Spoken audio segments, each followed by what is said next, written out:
If you spent any time living in Seattle, you know it's not a cheap place to live. But many in our area who care about urban issues hope to change that.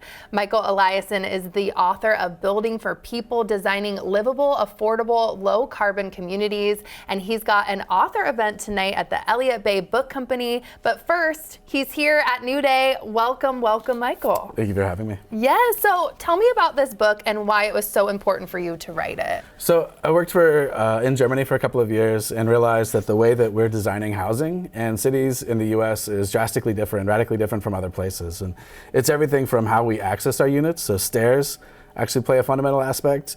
In the US, all of our multifamily housing now is like living in a hotel. You have a corridor down the middle, really small units on either sides, really large buildings. In Europe, even Asia, South America, the median building tends to be relatively small, maybe 6, 10, 20 units. Here in Seattle, we're seeing buildings that are 200, 300 units, so radically larger, not a very good economic and social mix of residents, right? Not a good unit mix typology as well. Like if you're a family, it's really difficult to live in these kinds of units. So I really wanted to highlight some of the differences and talk about the reasons why our housing is different. And then it kind of scales from there. It's not just that our housing is different, but how our land use evolves, how we grow around new transit stations. We don't have a lot of parks and open space. We're not very good about putting like schools and daycare in these kinds of communities. And in the European context, there's a lot of this integration so that you can live like a day-to-day life without having to drive everywhere. I'm not saying we have to give up cars, right? The concept is really making it so that you can get around daily without driving anywhere. Maybe you want to drop off your kid at school or something. And so just highlighting that, there are differences and there are different things that we could be doing to make places that are more ecological and from a livability standpoint, I think a higher quality. Yeah, more walkable, and we can learn from all these different places, which is amazing. So what changes could be made to make it more affordable with our housing arrangements? So I think a big one is just understanding how we plan our cities, right? How we zone for our cities is a big one. So in a lot of the US and a lot of US cities, and Seattle is the same, most of the city is zoned for single family housing.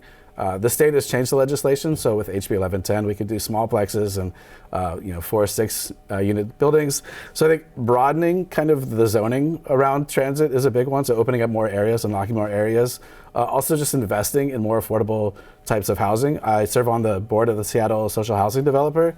Our goal is to build cross-class mixed income communities, so opportunities for that also become greater when we have more land capacity to do that.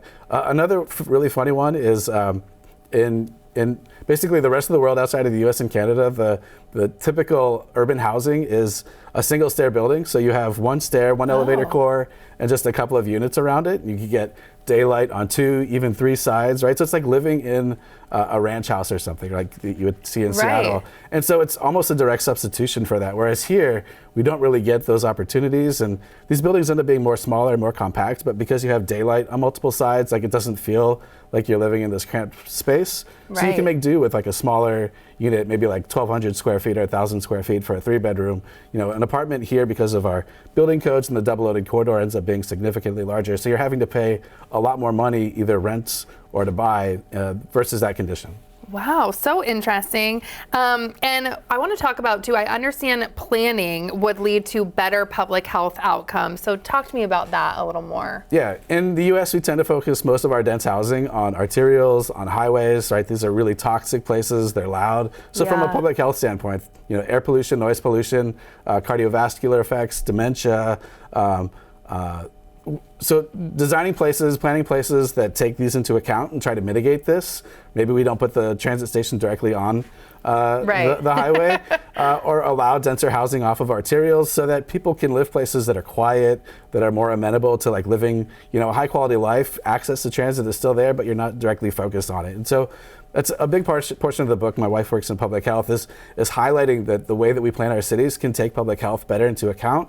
And at the same time, like space for trees, space for nature, right? This is climate adaptation. Access to open space is great for your mental health as well. So it's really about kind of changing that paradigm. Wow. What do you hope the takeaway for people that read this book, pick it up, is?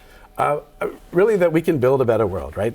the way we're going right now, the status quo in development and housing and neighborhoods is not that great, that we can build high quality places that are a substitute for living in detached houses, that allow people to live without a car or without using a car as much, and to still have affordable housing, to still have access to nature and open space and ecology all kind of combined in a really effective way. And so from a policy standpoint, I think this is really what the book is intended to do, is to help make those policy changes so we can get there. Wow, amazing. Thank you so much for being here, Michael. We really appreciate it. Yeah, thank you for having me.